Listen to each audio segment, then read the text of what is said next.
นี่ให้เบิ่งใกล้ๆเลยท่านผู้ชมแม่มันแก่ๆเลยนี่บ่แม่นแม่อ่อนนะท่านผู้ชมนี่โอเคเดี๋ยวจะขอตั้งกล้องตั้งหยังแล้วก็ตัดหัวน้ำปาดหางปาดหยังให้ท่านผู้ชมได้เบิ่งน้ำกัน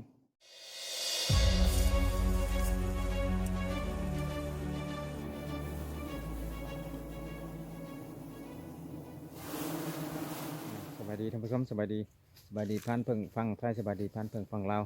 เอาเป็นว่าสบายดีเบิดทุกคนที่ว่าเขามารับชมช่องของพานเพิ่งลาวตอนนี้อยู่เนาะถือว่ามาสบายดีอยู่ป่าอยู่ดงคือเก่ามีเวลาว่างมื้อญาติเวลาออกมากับน้องชายเนาะ กับออกมากับชายพรมเรายังพล้นหาเครือหาอย่างมามัดกระบองอยู่ถือว่ามาเอาเพิ่งบ่อนที่ว่าพานเพิ่งเล่าเห็นไว้ได้3 อาทิตย์แล้วท่านผู้ชมสาเหตุที่ว่าป้าไว้เฮิงย้อนมาแนมเบิ่งในหัวน้ำมันเฮ็ดแปรแล้วแทบอยู่นะก็เลยป้าให้มันเอาดอกไม้ก่อนว่ะคิดว่าสิได้หัวน้ำใหญ่มาช่องเบิ่งก็ยังปัดปานเก่าเนาะหรือว่ากระบองก็ที่ใช้ใบตองเล่นนี่ใบตองกล้วยเนาะเป็นใบตองกล้วยแห้งถือว่าใช้งานได้เหมาะที่สุดกับยามนี่เพราะว่ายามนี่มันใบตองอยู่พื้นมันเห็นเด้ใบตองอยู่พื้นมันแห้งลายใบไม้มันแห้งลายเนาะเพราะว่ามันบ่เป็นก้อนไฟบ่เป็นท่านไฟตกลงมาหนะถ้าว่าเป็นก้อนไฟตกลงมาเลยมันสิไหม้เบิดทั้งลุ่มเขาสิเป็นโทษท่านผู้ชมโอเคท่านผู้ชมท่านใดที่เข้ามาก็อย่าลืมช่องของพันเพิงลาวก็เป็นช่องของการหาเพิงหามิมเนาะเพื่อเข้ามาก็อย่าลืมกดไลค์กดแชร์กดติดตามกดซับสไครต์ให้แน่อยู่วันมือพันเพิงลาว4แล้วเนาะดังกดกระดิ่งแจ้งเตือนดังกิ้งๆเพื่อจะบ่พลาดรับชมคลิปใหม่ๆจากทางช่องของพันเพิงลาวลงให้เบิ่งเนาะเอาเดี๋ยวขอเวลาเฮ็ดกระบองก่อนนิดนึงคือว่าถือมาเรียบร้อยสิหาตัดพดดิบพดหยังมาปกนะครับท่านผู้ชมถ้าแล้วเราก็สิได้อัปเดตตอนขึ้นเนาะสิได้ตอกท้อยมานี่อยู่ในต้นอล่างเนาะพอแล้วเดี๋ยวจะให้เบิ่งหางเพิ่งเนาะไอ้สิป้าให้น้องชายเพิ่นทางตัดพดมาปกกระบอกอยู่ในต้นอันนี้ไม้อล่างสูงเติบได้ก็สิได้ใส่ท้อยประมาณคาดกะว่าประมาณ10 ปลายหรือ20 ปลายประมาณนี่แหละแต่ว่าขึ้นไปมันบ่ยากวันนั้นก็สิดึงขึ้นตามเครือเลยเนาะมีเครือหลายเลยพอแล้วเพิ่งปุ๊นี่ดำๆอยู่บนนี้แหละเนาะกลางจอเลยท่านผู้ชมนี่แหละนี่ตัวทรงคืออยู่ทั้งใหญ่อยู่แต่ว่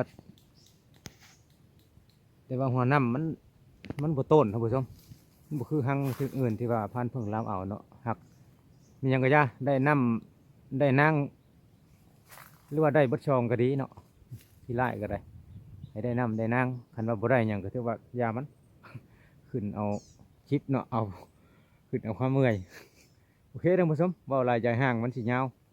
และค่อยๆขึ้นไปเดี๋ยวสิอัปเดตตอนตอกถ้อยตอกหยังบางเทื่อสิถ่ายให้เบิ่งอยู่โอเคเรียบร้อยกระบองเรียบร้อยท่านผู้ชมเช็ดสีเงาๆเนี่ยว่าเขาได้ขึ้นตอกถ้อยขึ้นเนาะสูงเลยได้ผู้ว่าบ่สูงได้ผู้เพิ่มอยู่เทิงอันนี้เดี๋ยวสิป้าให้น้องชายขึ้นอยู่ลุ่มให้เพิ่นให้กระบองอันนึงอยู่ลุ่มโอเคเดี๋ยวไปตอกถ้อยก่อนลูกทำอิฐลูกที่2ที่3บางเทื่อสิถ่ายให้เบิ่งอยู่เพราะว่าบจักเอามือได้จับกล้องท่านผู้ชม ต้องลำบากในต้องมาถ่ายเอาลูกท้อยอีกท่านผู้ชมเพราะว่าบ่มีมือกล้องเนาะจะให้น้องชายเพิ่นถ่ายให้กับเพราะว่าบ่ยอมรับประกันสีมือการถ่ายไปได้ก็ได้ประมาณจักลูกบ้าง1 2 3 4 5 6 7 ลูกเพิ่งแตกหั่งอะไรอยู่เทิงผู้บุญบันอยู่ท่านผู้ชมเดี๋ยวขึ้นไปข้างนั้นแล้วเขาสิจุดกระบองเลยจังขึ้นไปสืบต่อตอกท้อยขึ้นไปอีกเนาะเดี๋ยวมีอย่างขึ้นอัปเดตอยู่เทิงหมดแล้วเพิ่งกกเรียบร้อยท่านผู้ชมเพิ่งอยู่ผู้แตกแล้วได้บุญอยู่เดี๋ยวจะให้เบิ่งนี่ทั้งนี่นี่ทั้งเพิ่งแล้วนะฮะคือว่าถือควันเรียบร้อยแล้วเดี๋ยวจะขอทางน้ำก้อน6แห้งเลยอดใจประมาณ5 นาที10 นาทีพอแล้วว่ามัน6ท่านผู้ชมนี่คือเอาไปลายนี่เดี๋ยวจะขอทางน้ำก้อนเดี๋ยวจะอัปเดตให้เบิ่งท่านผู้ชมหาบอลตั้งกล้องยึดพื้นที่เรียบร้อยเนาะว่าเพิ่งแตกหั่งบุญเลยผู้ไฟกระบองกันลุกบ่เดี๋ยวจะขอตั้งกล้องตั้งยังเดี๋ยวจะจับโอ้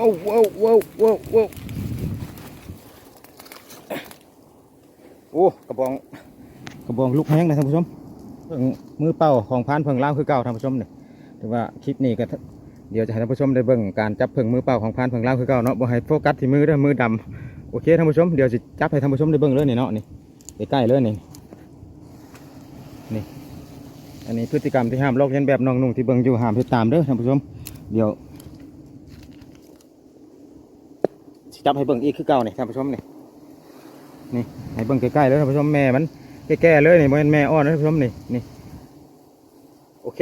เดี๋ยวจะขอตั้งกล้องตั้งหยังแล้วก็ตัดหัวน้ำปาดหางปาดหยังให้ท่านผู้ชมได้เบิ่งน้ำกันโอเคได้ทำนี่เด้อท่านผู้ชมเด้อโอ้เพื่อสิได้ตั้งกล้องก็ได้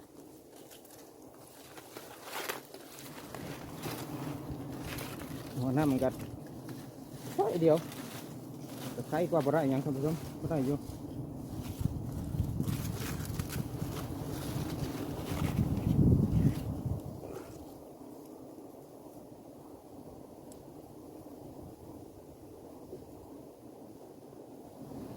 นี่หาถุงยางใส่ก่อนถ้าผู้ใส่เด้อถุงยางก็ได้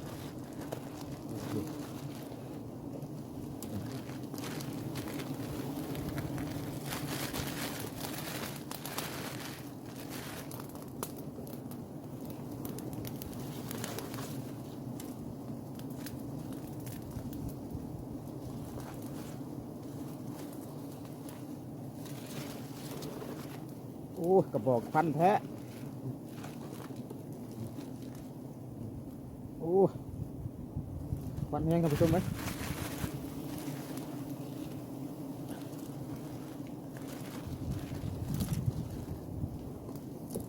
เพื่อสิได้ปาดหัวน้ำ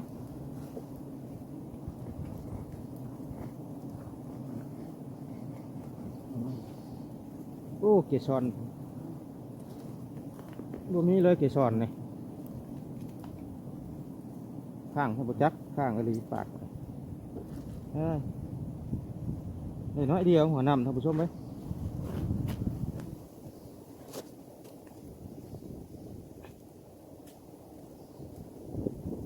เราจะคิดว่าหัวน้ำมันสิบมี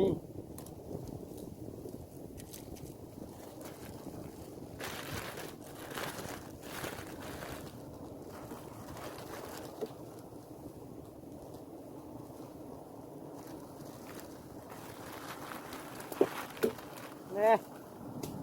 มีตัดตกผมเลย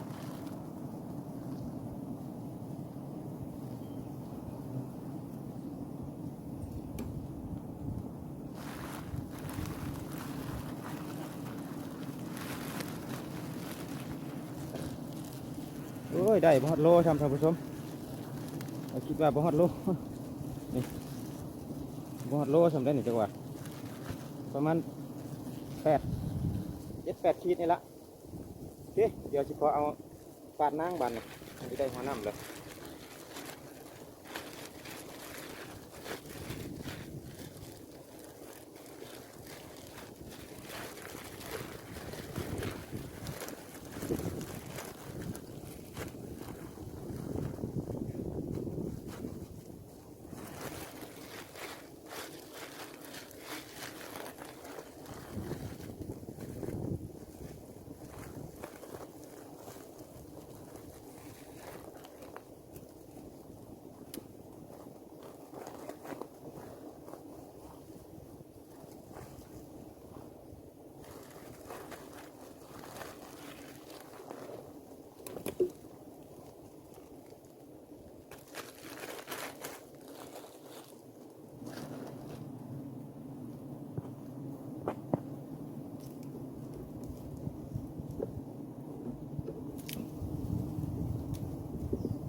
โอ้จะแก่เบิดล่ะ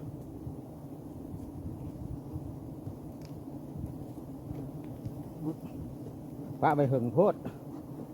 แนมขึ้นมาคือว่าหัวน้ำผมมีสะดอกก็เลยปะ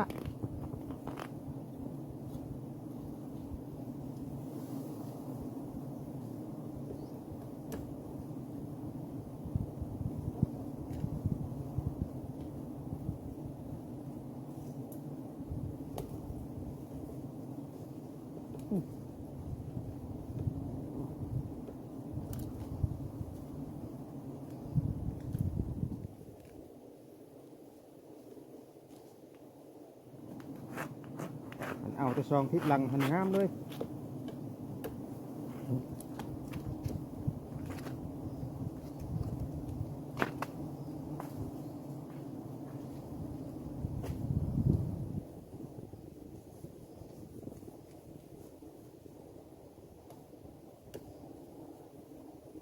คือนางมันท่านผู้ชม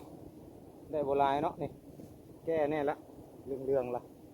เรื่องแดงเลยปล่อยปะไว้หึงโคตรนะทิศที่สามใครมาเอาถ้ามันเอาแต่2 ทิศก็มิดหันพอดีเลยก่อนที่ว่าเอาหันโอ้ยแนมเบิ่งหัวน้ำมันน้อยพวกท่านผู้ชมก็เลยบริขึ้นมา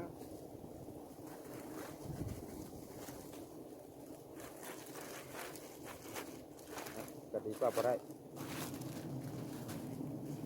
ยังน้อยก็ได้นั่งนี่แหละนี่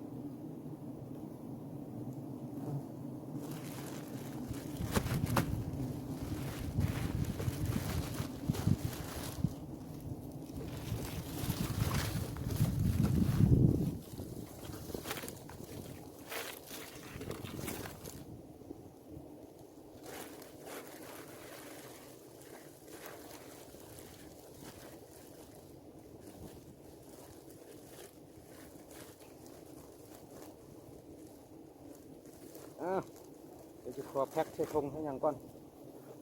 จังสิลงบ้านนี่มีดจะขอทิ่มลงก่อนเด้อ